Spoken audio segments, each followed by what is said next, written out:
America में Trump सत्ता में आने के बाद से कई बड़े कदम लगातार उठा रहे हैं और इसी कड़ी में अवैध प्रवासियों का भी मुद्दा गरमाया हुआ है। 20 जनवरी 2025 को ट्रम्प के शपथ लेने के बाद से ही अमेरिकी सरकार इस पर सख्ती से एक्शन ले रही है। डोनाल्ड ट्रम्प की नई इमिग्रेशन पॉलिसी के तहत ब्राजीलियंस, मैक्सिकन्स के बाद भारतीय तीसरे नंबर पर डिपोर्टेशन का दंश झेल रहा है। हालांकि भारत सरकार ने इसे आम प्रोसेस करार दिया है। 6 फरवरी 2025 को विदेश मंत्री एस जयशंकर ने संसद में बताया कि 2009 से अब तक कुल 15,756 अवैध भारतीय प्रवासियों को अमेरिका से वापस भारत भेजा गया है। अमेरिका द्वारा 100 से ज्यादा अवैध भारतीय प्रवासियों को वापस भेजे जाने पर विपक्ष द्वारा चर्चा किए जाने के बाद विदेशी मंत्री एस जयशंकर ने कहा कि अमेरिकी अधिकारियों द्वारा की गई ऐसी कार्रवाई नई नहीं है। हाल ही में 104 भारतीयों को निर्वासित कर अमृतसर भेजा गया, जिसके बाद से इस मुद्दे पर विपक्ष ने सरकार से सवाल किए हैं। चलिए अब डिटेल में से समझते हैं कि 2009 से लेकर यानी कि 15 सालों में अमेरिका से कितने भारतीय निकाले गए हैं। अगर साल 2009 की बात करें तो निर्वासित भारतीयों की संख्या थी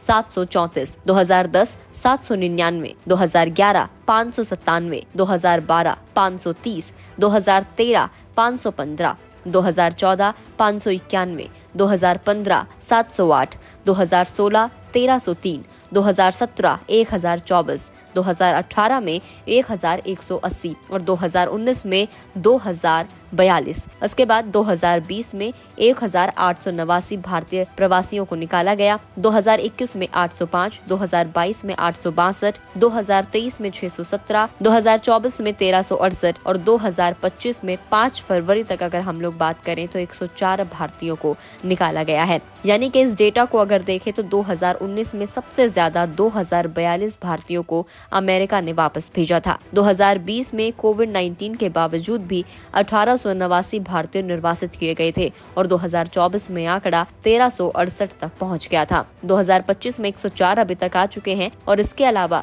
तकरीबन 483 ऐसे लोगों की लिस्ट भी भेजी गई है जिनको निकाला जा सकता है।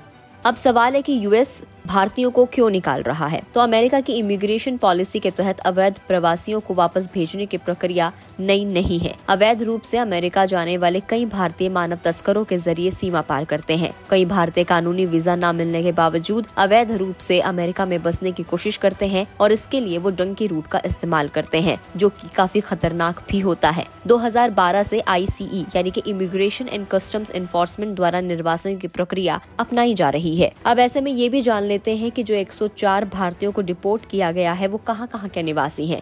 5 फरवरी 2025 को एक अमेरिकी सैन्य विमान 104 भारतीय प्रवासियों को लेकर अमृतसर पहुंचा। इनमें से 33 हरियाणा से थे, 33 गुजरात से, 30 पंजाब से, 3 महाराष्ट्र से, 3 यूपी से और 2 चंडीगढ़ से इसमें शामिल थे। इन प्रवासियों ने अमेरिका में कानूनी प्रवेश के लिए बड़ी रकम चुकाई थी, लेकिन मानव तस्करी के जरिए खतरनाक यात्रा इनको करनी पड़ी।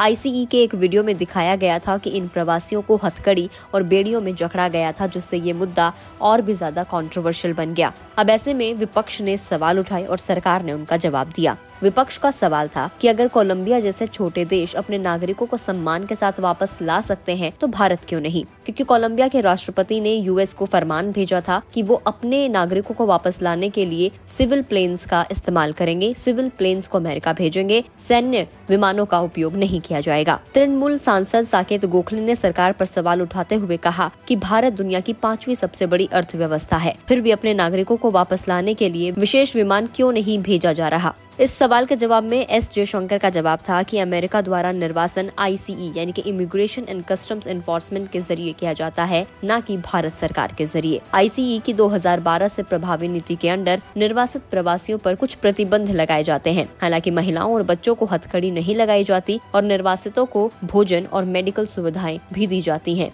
क्या अवैध भारत प्रवासियों के लिए हालात बदले हैं? तो 2014 के बाद अमेरिका की अवैध प्रवासियों पर सख्ती बढ़ गई है। 2016 के बाद निर्वासन के मामलों में बढ़ोतरी हुई है। ट्रम्प प्रशासन ने 2020 में और भी कड़े नियम लागू किए। बाइडेन प्रशासन के दौरान भी निर्वासन जारी रहा, लेकिन मानवीय पहलू पर ज्यादा ध्यान दिया जा रहा है। अब ट्रम्प सरकार के आने के बाद हालात और भी ज्यादा सख्त हो गए हैं और लगातार अलग अलग देशों में निर्वासन की प्रक्रिया जारी है।